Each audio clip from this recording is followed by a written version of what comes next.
naka-ano na yung video na yan. Kuhan mo ako rito. Itong ka doon. Kuhan mo sila yan. A'udhu billahi minasyaitanir rajim.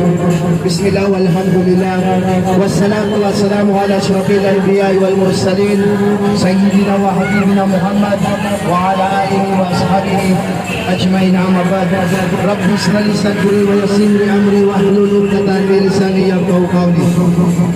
Katotohanan ng lahat ng pagpupuri at pagdadakila ay naukol lamang para kay Allah subhanahu wa ta'ala, ang Panginoon ng sanlibutan.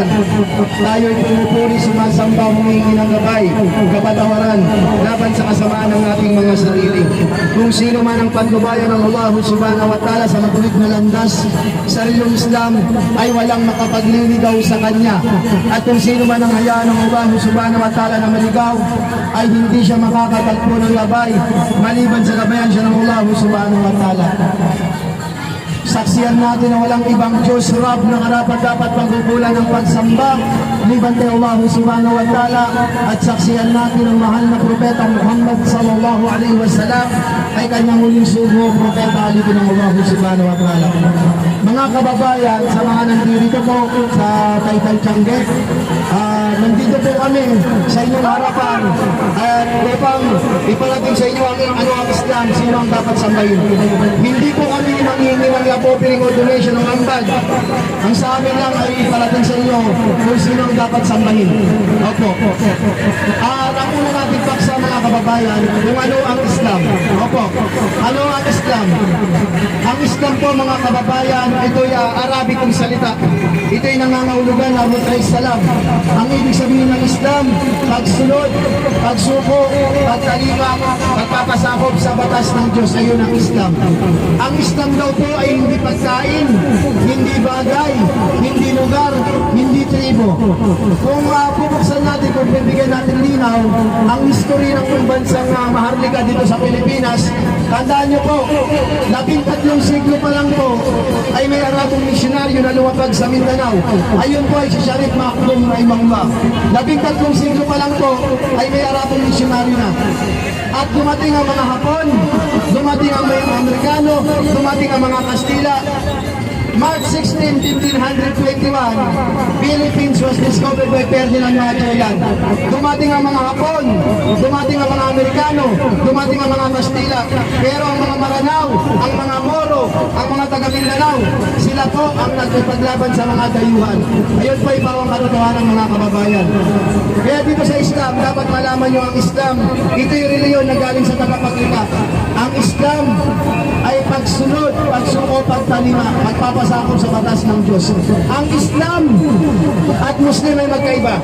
Kapag may Muslim na nagkasala, kasalanan ni Muslim, hindi kasalanan ng reliyong Islam. Opo, ang Islam, ito ay reliyon na galing sa tagapaglikha.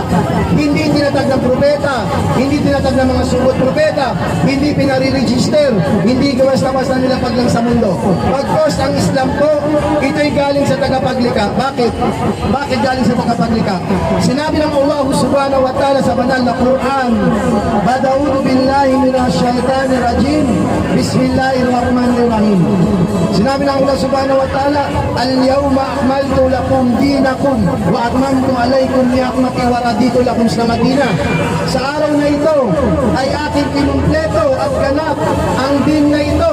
Ito ang dinul Islam. At aking kinumpleto ang aking mga biyaya at pinili ko sa iyo ang Islam bilang pamamaraan ng buhay. Ayon ang Islam. Ayun, ibig sabihin, mga kababayan, sa Islam po, ang dapat malaman ng kababayan natin, ang pinakamalaking kasalanan natin, ang sumamba sa mga Diyos-Diyosan, sa mga ribulto, sa Diyos Ama, sa Diyos Anak, Diyos Espiritu Santo. Ito ay malaking lapastangan. Ang Diyos ay hindi pinanganak, hindi nagkaanak, hindi namatay, hindi naipako, hindi nag-birthday. Kaya dumila, tandaan niyo po. Sinabi ng Allah subhanahu wa ta'ala sa banal na Quran, Bada'udu billahi minasyaitanir rajim, Bismillahirrahmanirrahim. Sa ngalan ng Allah, ang mapagpalang mahabagin. Kung huwa Allahu ahad, ipahayag si Allah ang nag-iisa. Allah samad, Allah ang walang hanggan, ang ganap sandingan ng lahat. Lam yalid wa lam yulad, hindi siya pinanganak at lalo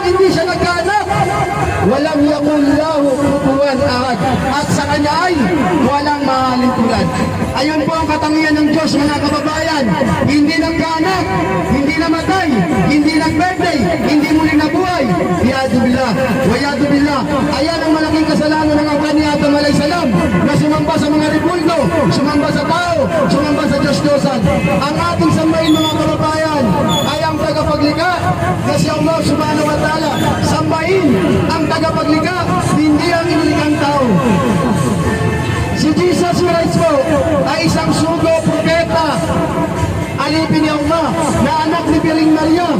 Hindi siya Diyos, si Yesu Cristo, hindi siya Panginoon.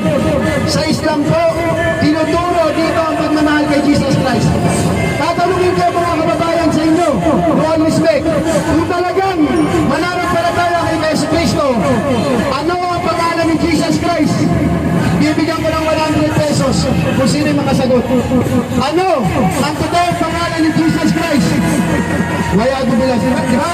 Kaya mga kababayan, simple lang. Kapag may nakasagot, ay may 100 pesos. Ano ang pangalan ni Jesus Christ? At ano ang kanyang itinuro sa mundo? Tandaan niyo po, kung wala po makakasagot, ay sa Islam kailangan natin ipaliwanag. Kung mapapansin niyo po yung krus, ay nakasulat doon ng INRI, I-N-R-I. Sa krus po ni Jesus Christ, ay nakasulat doon, yung unang I, ang ibig sabihin ng I, Isa, Ibn Maryam, na hari ng bayan ng Israel. Si Jesus Christ po, ang pangalan niya sa Islam ay Isa, Ibn Maryam. Tignan niyo po, di ba? Si Jesus Christ po, ang pinangaral niya ay Ebanghelyo, Injil sa Arabic. Si Jesus Christ po, hindi siya nagsabi na siya Panginoon at siya isang bahid.